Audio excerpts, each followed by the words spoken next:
ओम शांति। पुस्तक पठन श्रीमद् भगवत गीता रहस्य। लेखक ब्रह्मा कुमार सुधांशु शेखर मिश्र। चतुर्थ अध्याय ज्ञान योग। जेतेबेले व्यक्ति देहाभिमानरू मुक्त और आसक्ति शून्य हो जाए सेतेबेले तार आत्मज्ञान सुप्रतिष्ठित हुए।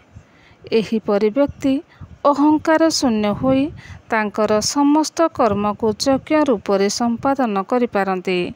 तांकर प्रत्येक कर्म ईश्वरीय मर्यादा संपन्न हुए। से समग्र ईश्वरीय संपत्ति और शक्तिर अधिकारी हुअन्ति एवं परमात्मा इच्छा अनुरूप समस्त कार्य निमित्त भावरे संपादन करନ୍ତି। तरंग जेपरि समुद्रर गभीरतम प्रदेश को स्पर्श करिपारे नाही, ठीक सेहीपरि योगी ईश्वरीय स्मृति रे अनंत गभीरता मध्यरे निमग्न रहुथिबारु कर्मर कौनसी प्रतिक्रिया तांकु हलचल करि न पारि तांको मध्यरे विलीन हो जाए। भिन्न भिन्न यज्ञर आध्यात्मिक स्वरूप। ब्रह्मार्पणं ब्रह्मं हवि ब्रह्माग्नौ ब्रह्मणाहुतं ब्रह्मैव तेन गन्तव्यं ब्रह्म कर्मं समाधिना। दैवमेव परे यज्ञं योगिनः पर्युपासते ब्रह्माग्नाव परे यज्ञं यज्ञेनैव प्रजुह्यति। श्रोतादीनीन्द्रियाण्यन्य संयम्याग्निषु जुह्यति शब्दादीन् विषयानन्य इन्द्रियाग्निषु जुह्यति। सर्वाणीन्द्रियकर्माणि प्राणकर्माणि च परे आत्मसंयम्य योगाग्नौ जुह्यति ज्ञानदीपिते। द्रव्ययज्ञस्तथोपयज्ञा योगयज्ञस्तथा परे स्वाध्याय ज्ञानयज्ञाश्च यतयः संसितव्रताः। अपाने जुह्यति प्राणं प्राणे अपान तथा परे प्राणपानं गतिं ऊर्ध्वं प्राणायामपरायणः। अपरे नियताहारः प्राणान् प्राणेषु जुह्यति। सर्वोप्यते यज्ञविदो यज्ञक्षपितकल्मषाः यज्ञशिष्टमृतो भुजो जानति ब्रह्म सनातनं। न्यायं लोके अस्तयज्ञस्य कृतो अन्यः कुरु शतम्। एवं बहुविधा यज्ञा वितता ब्रह्मणमुखे कर्मजान् विदितान् सर्वं नैवं ज्ञात्वा विमुख्यसे। श्रेयान् द्रव्यमयाज्यज्ञश्च ज्ञानयज्ञः परन्तप सर्वं कर्माखिलं पार्थं ज्ञाने परिसमाप्यते।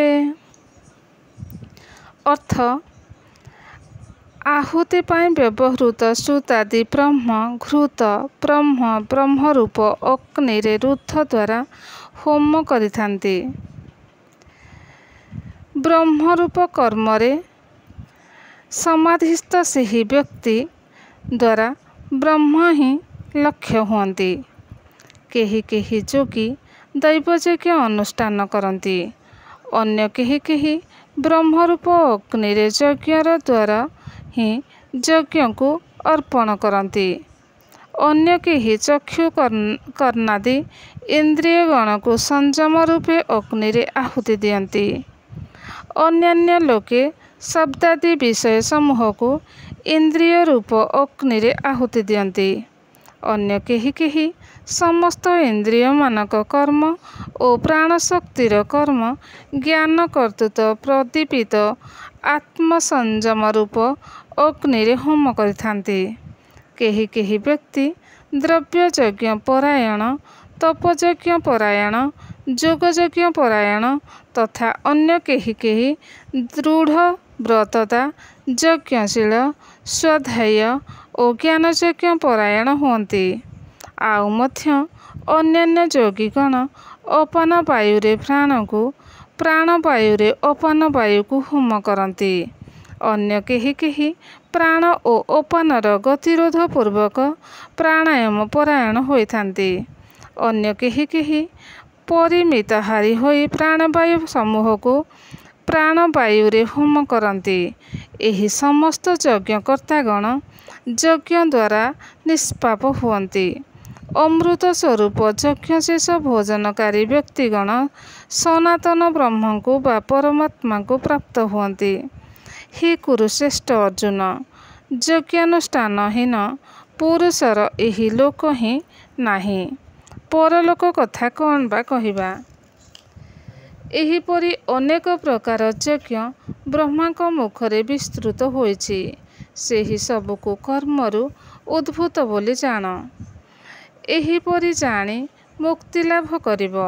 ହେ ପରନ୍ତପ, ଦ୍ରବ୍ୟ ସାଧିତ ଯଜ୍ଞ ଅପେକ୍ଷା ଜ୍ଞାନରୂପ ଯଜ୍ଞ ଶ୍ରେଷ୍ଠ। ହେ ପାର୍ଥ, ନିରବଶେଷ ସମସ୍ତ କର୍ମ ଜ୍ଞାନରେ ପରିସମାପ୍ତ ହୁଏ।